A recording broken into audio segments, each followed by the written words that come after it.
اولاً تھوڑا سا میں یہ 12ویں شب کے بارے میں عرض کر دوں کہ جیسے ہی میلاد مصطفیٰ صلی اللہ علیہ وسلم کا مہینہ آتا ہے اور مسلمان اس مہینے میں خوشی منا کے اللہ تبارک و تعالیٰ کی بارگاہ میں درجات کی بلندی کا سامان کرنے کا ارادہ کرتے ہیں تو شیطان کو بہت تکلیف ہوتی ہے، اور شیطان نہیں چاہتا کہ مسلمان اپنے نبی سے اظہار محبت کے ذریعے اللہ تعالیٰ کا مزید قرب حاصل کریں، تو سینکڑوں قسم کے وسوسے ہمارے ذہن میں ڈالنے کی کوشش کرتا ہے۔ بھئی خوشی کیوں مناتے ہیں، جھنڈے کیوں لگاتے ہیں، لائٹنگ کیوں کرتے ہیں، جلوس کیوں نکالا جاتا ہے، یہ کہاں سے ثابت ہے؟ کیا نبی کریم صلی اللہ علیہ وسلم نے ایسا کیا؟ کیا اس کا حکم دیا تھا؟ کیا خود صحابہ کرام نے ایسا کیا؟ کبھی کہتے ہیں صحابہ کرام ہم سے بڑھ کے عاشق رسول تھے، بتاؤ اگر کرنا ہوتا تو وہ کرتے، ہم کیوں کریں؟ تو اس طرح جب وہ پیدر پہ کویسچنز آتے ہیں، اور بات وہی ہے جو میں نے پہلے آپ کی خدمت میں عرض کی کہ ہمارے پاس ذہن میں دفاعی مواد تو موجود ہی نہیں ہوتا، وہ دلائل موجود نہیں ہوتے جس کی وجہ سے ہم سامنے والے کو قائل کر سکیں۔ تو بچے اولاً آتے ہیں گھر والوں کے پاس، جب وہاں سے کچھ نہیں ملتا تو وہ جاتے ہیں کسی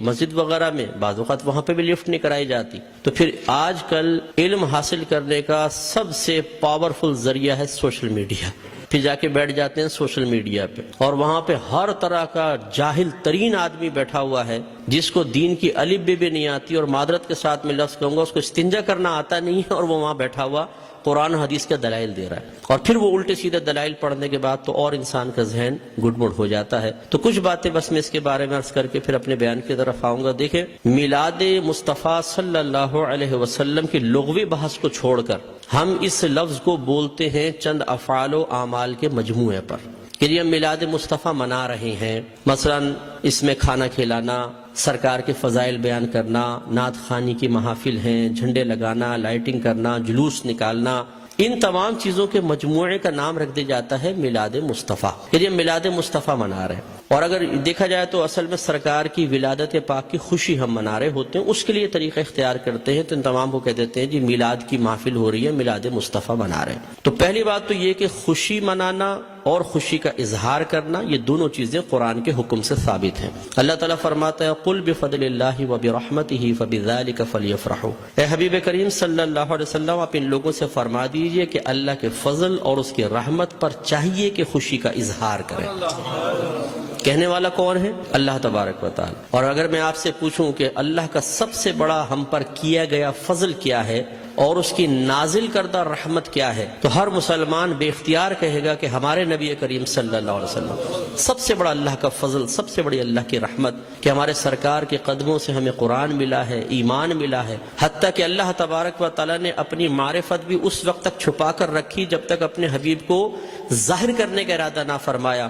حبیب کو ظاہر کیا اور پھر اپنی معرفت ہم تک پہنچائی، تو ہم نے تو اپنے نبی کے ذریعے سب کچھ پایا، تو آپ سے بڑھ کر فضل اور رحمت اور کیا ہوگا؟ اور خود اللہ تعالیٰ فرما رہا ہے کہ مسلمانوں کو چاہیے، اے حبیب ان سے فرمائیے۔ یقینی سی بات ہے کہ کافر کو تو مکلف نہیں بنایا جا رہا نا، مخاطب مسلمان ہی ہوں گے، کہ مسلمانوں سے کہیے کہ اللہ کے فضل اور اس کی رحمت پر چاہیے کہ خوشی کا اظہار کریں۔ اور دوسری آیت میں فرمایا وَأَمَّا بِنِعْمَةِ رَبِّكَ فَحَدِّثْ، اور اپنے رب کی نعمت کا خوب چرچا کرو۔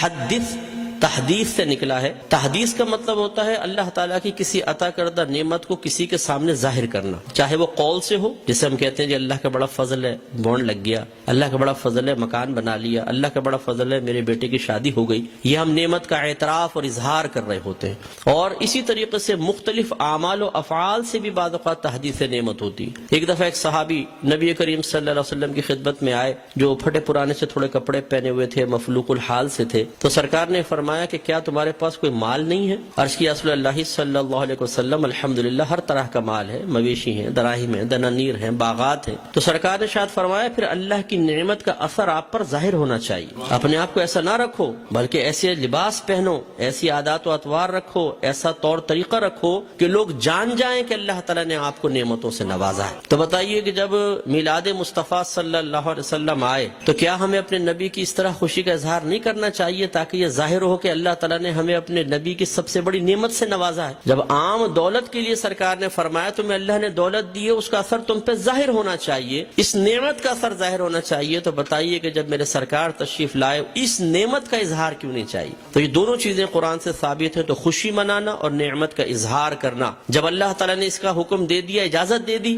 تو پھر ہر وہ طریقہ اختیار کرنا جائز ہوگا جس کو قرآن اور حدیث نے منع نہیں کیا ہے۔ یہ اچھی طرح اصول یاد رکھیے، کسی چیز کے جائز قرار دینے کے لیے دلیل نہیں چاہیے ہوتی، کسی چیز کو ناجائز قرار دینے کے لیے دلیل درکار ہے۔ مثال کے طور پر میں آپ سب سے پوچھتا ہوں، جو آپ نے ٹوپیاں پہن رکھی ہیں جائز ہے کہ ناجائز بتائیں؟ بولیں، لائیں ثابت کریں قرآن و حدیث، حدث ثابت کریں کہ ایسی ہری پٹی نیچے اور اوپر سفید ہو، قرآن حدیث سے ثابت کریں۔ کر سکتے ہیں آپ؟ تو آپ کہیں گے بھی قرآن و حدیث سے اگر میں ثابت نہیں کر سکتا تم یہ بتاؤ کہ یہ جائز ہے ناجائز؟ اگر کہتے ہو ناجائز تم ثابت کر دو، میں نہیں پہنوں گا۔ اس طرح آپ نے چشمے پہنے ہوئے ہیں، آپ اس وقت رات کے تقریباً 9:30 بجے یہاں بیٹھ کر بیان سن رہے ہیں، لائٹنگ ہوئی ہے، یہ پکی چھت کے نیچے آپ بیٹھے ہوئے ہیں، میں مائک پہ بیان کر رہا ہوں، آپ اس کو سن رہے ہیں اسپیکر کے ذریعے، تو کیا یہ سب قرآن و حدیث سے ثابت ہے؟ یقینی سی بات ہے کہ نہیں۔ لیکن کیا یہ منع ہے؟ جب منع نہیں ہے تو پھر جائز ہے۔ یہ پہلا اصول یاد رکھیے گا۔ تو اگر کوئی آپ سے کہتا ہے کہ میلاد مصطفیٰ جائز ہے، آپ کہیں بالکل جائز ہے، وہ کہے قرآن و حدیث سے ثابت کرو، آپ کہیں کہ چلو میں بعد میں بولتا ہوں، پہلے تم یہ بتاؤ کہ ناجائز ہے، یس تو تم ثابت کرو۔ کوئی ایک آیت لا کر ایسی بتائیں، کوئی حدیث جس میں اللہ یا رسول نے فرمایا ہو کہ میلاد مصطفیٰ نہ مناؤ، اور جب اللہ تعالیٰ اس کے رسول منع نہ کر رہے ہوں تو پھر آپ اور میں کون ہوتے ہیں منع کرنے والے؟ بعض کہتے ہیں کہ جی سرکار نے ایسا نہیں کیا، صحابہ کرام نے نہیں کیا، نہ اس کا حکم دیا۔ یاد رکھیں یہ بھی کوئی قاعدہ ضابطہ نہیں ہے کہ اللہ کے نبی حکم دیں تو ہم کریں، حکم نہ ہو تو نہیں کر سکتے۔ صحابہ کرام کریں تو ہم کر سکتے ہیں، صحابہ کرام حکم دیں تو ہم کر سکتے ہیں، ورنہ نہیں کر سکتے۔ یہ کوئی ضابطہ قاعدہ نہیں ہے۔ اصل چیز وہی ہے جو میں نے آپ کو بتائی کہ اگر اللہ تعالیٰ اس کے رسول نے منع کیا ہے تو منع ہوگا، اور اگر منع نہیں کیا تو بالکل جائز ہوگا۔ اب میں اس کی آپ کو تھوڑی سی مثالیں بتاتا ہوں۔ دیکھیں آپ کی مسجدوں پہ گنبد اور مینار بنتے نہیں بنتے؟ آپ پوچھیں، کویسچن کریں، ہر مکتب فکر کی عبادت گاہ کے اوپر گنبد اور مینار ہے، کیا اللہ کے نبی نے اس کا حکم دیا تھا؟ صحابہ کرام نے حکم دیا؟ یا اللہ کے نبی نے بنائے یا صحابہ نے بنائے؟ نہیں، یہ بہت بعد کی ایجادات اور ہر مسجد کے اوپر ہیں۔ یہ کیسے بدعت اور ناجائز کیوں نہیں ہو جاتے؟ قرآن پاک پہ زبر زیر پیش سرکار کے دور میں نہیں تھا، نہ صحابہ کے دور میں، بہت بعد میں لگے ہیں۔ 6 کلمے سرکار کے دور میں باقاعدہ اس طرح مرتب شدہ نہیں تھے، یہ بعد میں ہے۔ ایمان مفصل، ایمان مجمل پہلے نہیں تھی، یہ بعد میں ہے۔ اور اگر سرکار کے ہی دور کو لے لیں، سرکار نے قرآن کو مجتمع نہیں کیا تھا، صدیق اکبر کے دور میں ہوا ہے۔ سرکار کے دور میں، صدیق اکبر کے دور میں تراویح 20 رکعت ایک امام کے پیچھے نہیں ہوتی تھی،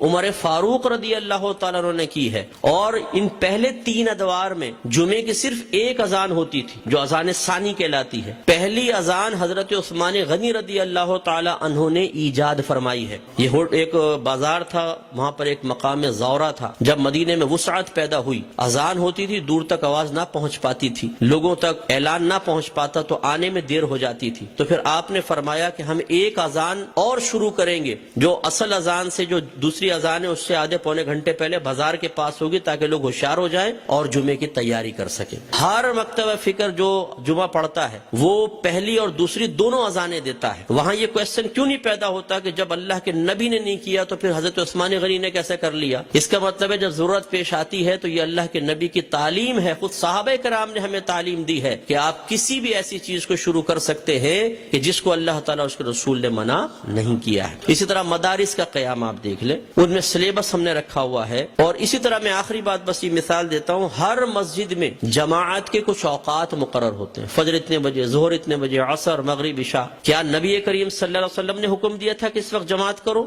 صحابہ کرام نے نہیں، ہم نے اپنی سہولت کے اعتبار سے کیا ہے۔ اور یہ ایک اعتراض کا بہت بڑا جواب بھی بن سکتا ہے۔ لوگ کہتے ہیں کہ آپ یہ 12ویں کا انتخاب کیوں کرتے ہیں؟ یہ بتائیں۔ اپنے پاس سے دن خاص کر لینا صحیح نہیں ہے، اپنے پاس سے دن خاص کر لینا صحیح نہیں ہے۔ تو یہاں میں آپ کو سمجھا دوں کہ کسی ایک چیز کو دوسری چیز کے ساتھ خاص کرنا 2 طرح کا ہوتا ہے۔ اللہ تعالیٰ اس کے رسول نے خاص کیا تو اسے کہتے ہیں تخصیص شرعی، یعنی خاص کرنا شریعت کی طرف سے۔ اور اگر اللہ تعالیٰ اس کے رسول نے نہیں کیا، آپ اور میں کر لیں، جیسے ہم بچے کی سالگرہ کے لیے ڈیٹ کرتے ہیں، فکس کرتے ہیں، اس طرح بچی کی شادی کے لیے ڈیٹ ہم آپس میں مشورہ کر کے فکس کرتے ہیں، کوئی تقریب کرنی ہوتی ہے اس کے لیے، اسی طرح دارالعلوموں کے اندر سال شروع کرنا آخر کے لیے، اسی طریقے سے مسجدوں میں جماعت کے اوقات۔ یہ جو ہم اپنے پاس سے ایک چیز کو دوسری کے ساتھ خاص کرتے ہیں، اس کو کہتے ہیں تخصیص عرفی۔ تو تخصیص عرفی کو تخصیص شرعی بنانا غلط ہے کہ مثال کے طور پہ اگر ہم 12ویں کو 12ویں تاریخ میں کر رہے ہیں تو ہم کہیں کہ اسی تاریخ میں ہوگی، اس کے علاوہ نہیں ہوگی، یہ غلط ضرور ہوگا۔ لیکن ایک چیز کو دوسری چیز کے ساتھ خاص کر دینا